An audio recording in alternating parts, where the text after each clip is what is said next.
আসসালামু আলাইকুম, সবাইকে স্বাগতম আমার একটা নতুন ভিডিওতে। আমরা আজকে আলোচনা করব এসএসসি 25 ব্যাচের তাদের পরীক্ষা 10ই এপ্রিল 2025 সালে। তো তাদের এটা একটা রিকোয়েস্টেড ভিডিও।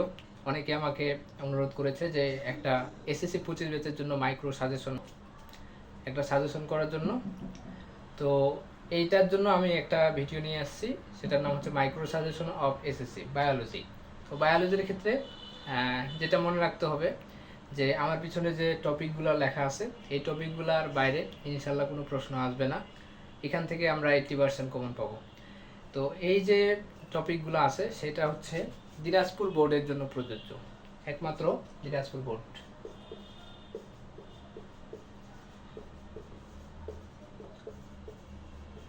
দিনাজপুর বোর্ড 2025।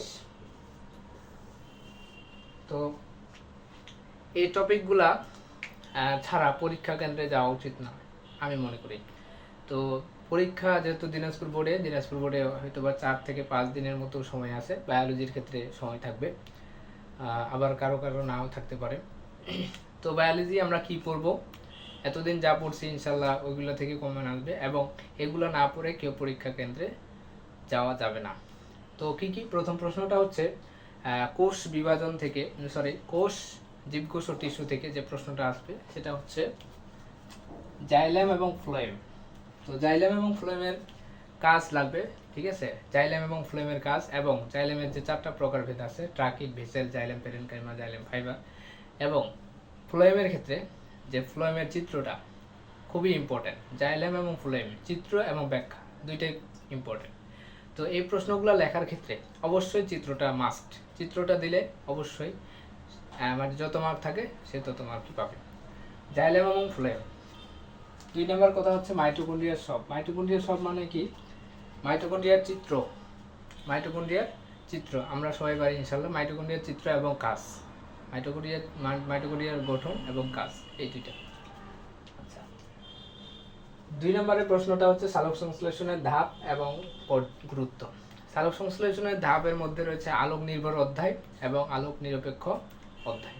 তো আলোক নির্ভর অধ্যায় ফটোফসফোরাইলেশন কিভাবে হয় সেটা জানতে হবে, এবং গুরুত্ব জানতে হবে। জীবজগতের সালোক সংশ্লেষণের ভূমিকাটা কি সেটা সম্পর্কে জানতে হবে। এটা জীবনী শক্তি অধ্যায়, ঠিক আছে? জীবনী শক্তি থেকে। তো এটা হচ্ছে দ্বিতীয় অধ্যায়, এটা হচ্ছে জীবনী শক্তি। 3 নম্বর যে পয়েন্টটা আছে সেটা হচ্ছে বিএমআই, বডি মাস ইন্ডেক্স। তো এখান থেকে যে প্রশ্নটা আসবে সে মানে বিএমআই কত সেটা নির্ণয় আসবে গ নাম্বার, এবং ঘ নাম্বারের প্রশ্ন আসবে যে এটা কোন শ্রেণীর স্থূলতা, প্রথম শ্রেণী, দ্বিতীয় শ্রেণী, তৃতীয় শ্রেণী। ওকে, তারপরে আছে খনিজ লবণ শোষণ। তো খনিজ লবণ শোষণের ক্ষেত্রে খনিজ লবণ শোষণ কিভাবে হয় সে পদ্ধতি জানতে হবে, এবং এই চিত্রটা আছে 6ষ্ঠ অধ্যায়ে জীবের পরিবহন অধ্যায়ে, সেখানে সেটা মাস্ট জানতে হবে। এখানে আরেকটা কথা আছে যে প্রশোধনের গুরুত্ব, প্রশোধনকে কেন প্রয়োজনীয় অমঙ্গল বলা হয়, এই প্রশ্নটা খ নাম্বার জন্য ইম্পর্টেন্ট। প্রশোধনকে কেন প্রয়োজনীয় অমঙ্গল বলা হয়। ওকে, তারপরে এখান থেকে 7 অধ্যায় থেকে একটা প্রশ্ন আসে, সেটা হচ্ছে এর আগের বারে যে প্রশ্নটা আসছে সেটার নাম হচ্ছে গ্যাসীয় বিনিময়। তো আমরা এখন ধারণা করতে পারি সেখান থেকে আসতে পারে যে ডায়াফ্রাম বা মদচ্ছতা, সেটা প্রশ্বাস নিঃশ্বাস কার্যক্রম কিভাবে নিয়ন্ত্রণ করে, কিভাবে আমি প্রশ্বাস নিতে পারি, কিভাবে নিঃশ্বাস মানে হচ্ছে শ্বাস গ্রহণ এবং শ্বাস ত্যাগ নিতে পারি, সেই প্রক্রিয়াটা আসতে পারে। তো এখানে বোর্ড বইয়ে এটা ভালো করে লেখা নাই, এই জন্য এই যে টিউটোরিয়ালটা আছে এই টিউটোরিয়ালের উত্তরে আমি একটা টিউটোরিয়াল করব, সেটা তোমাদের পরীক্ষার অবশ্যই আগে, পরীক্ষার একদম আগে না, 2-4 দিন আগে পরীক্ষার। ওকে, তারপরে নিউমোনিয়া থেকে আর প্রশ্ন আসতে পারে। এর আগের বারে প্রশ্ন আসছে ব্রঙ্কাইটিস থেকে, এবার নিউমোনিয়া থেকে প্রশ্ন আসতে পারে। নিউমোনিয়ার লক্ষণ, নিউমোনিয়া কেন হয়, নিউমোনিয়া মানে হচ্ছে প্রতিকার, এটা জানতে হবে। তারপরে হচ্ছে হৃৎপিণ্ডের লম্বচ্ছেদ। তো এর আগের বারের আসছে হৃৎপিণ্ডের রক্ত সঞ্চালন পদ্ধতি, এবারও এটা ইম্পর্টেন্ট।